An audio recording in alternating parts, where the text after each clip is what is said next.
was around 6 or 7 when the ThunderCats were at peak hype capacity in the UK. I loved ThunderCats more than anything. There was Lion-O, Panthro, Tigra, Wily Cat and Wily Kit, which nobody liked, and the saucy Cheetara. Meow. Oh, also there was Snarf. I don't even really understand what Snarf was meant to be. Is he sort of like a pet to the ThunderCats? But he can also speak? Is he like a deformed Thundercat? I don't know. Guy's a freak. Back then, I had the Lion-O with light-up eyes, the Lion-O sword that disappointingly didn't fire a massive Thundercat symbol into the clouds. It just sort of lit up a little red LED. But anyway, I had it. I had Mumra, I had Panthro, I had Battlecat, who was technically from He-Man, but he was still a cat. But one thing I didn't have was the ThunderCats Video Game Entertainment System cassette tape for the Sinclair ZX Spectrum. Or, most of the point, I did, but it didn't work. My parents bought it for me one day, knowing how much I loved the show, but it refused to load. They took it back and got another copy. That refused to load as well. The gods of Thundera had forsaken me. My two obsessions, ThunderCats and gaming, could never collide. That is, until now, in the futuristic year of 2019, when I'd only just remembered that the game exists and that I never got to play it. 30 years of build-up and hype that will surely help me to review the game on a completely objective basis with no disappointment in line whatsoever. First impressions are always something to watch out for, and ThunderCats, the Lost Eye of Thundera, does not disappoint. Look at Lion-O's really long leg. Look at the ThunderCats logo. Man, if I was still 6 years old right now, I would be absolutely pissing my pants sodden. I only stopped doing that when I was 10. The plot for the game gets right down to brass tacks. Mumra has stolen something that's probably important. Go and get it back.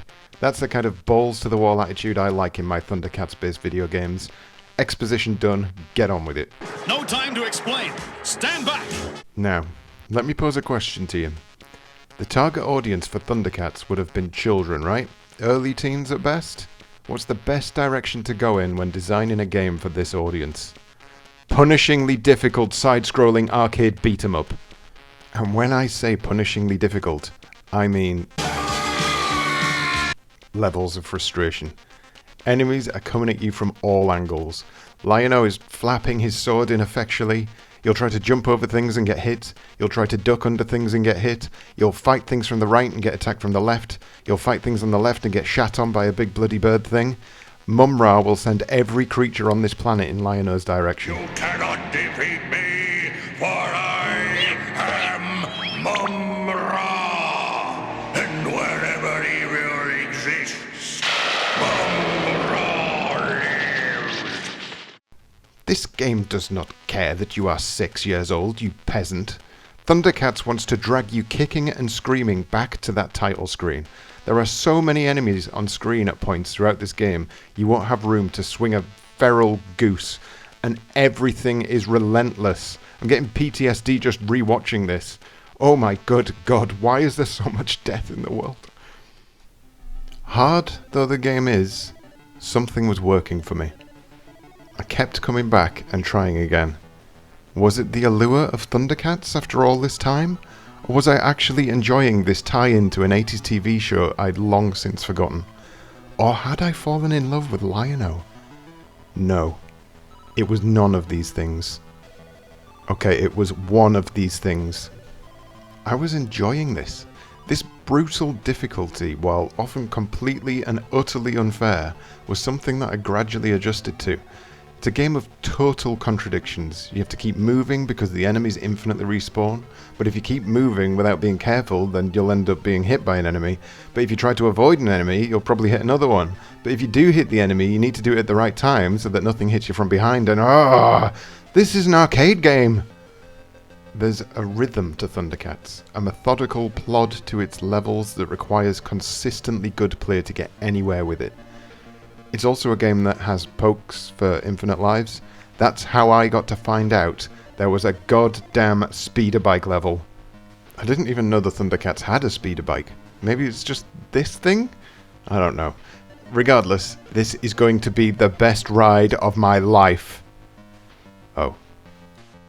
Anyway, it also let me try out these bonus levels where you have to battle your way through a level in order to rescue one of the other ThunderCats from Mumra's evil grip. Thunder! Thunder! ThunderCats! Oh.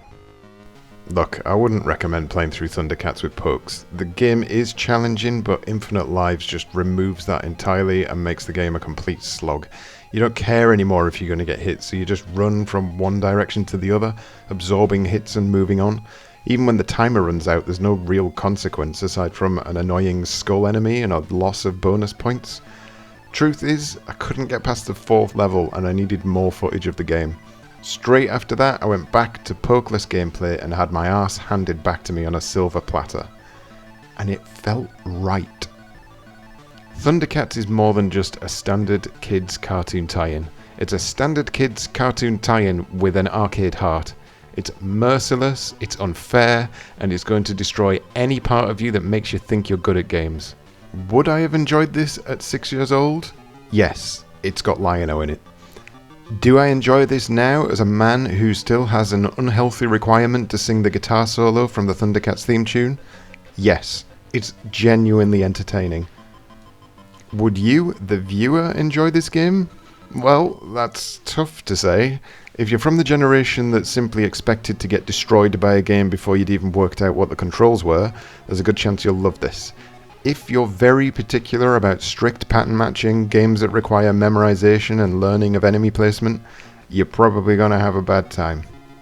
At its core, ThunderCats' random difficulty will make or break you. It's a game you play to see how much further you can get, how much longer Lion-O will stay on his feet. And sometimes, that's exactly what a game about being a ThunderCat needs to be. Honestly, I expected to hate this. I expected it to be shittier than a 3-week-old cat litter tray in a house full of tigers. But I don't hate this. I like this. It looks great, it plays great, and I feel like it vindicates that 6-year-old boy who never got to play the game 30 years ago.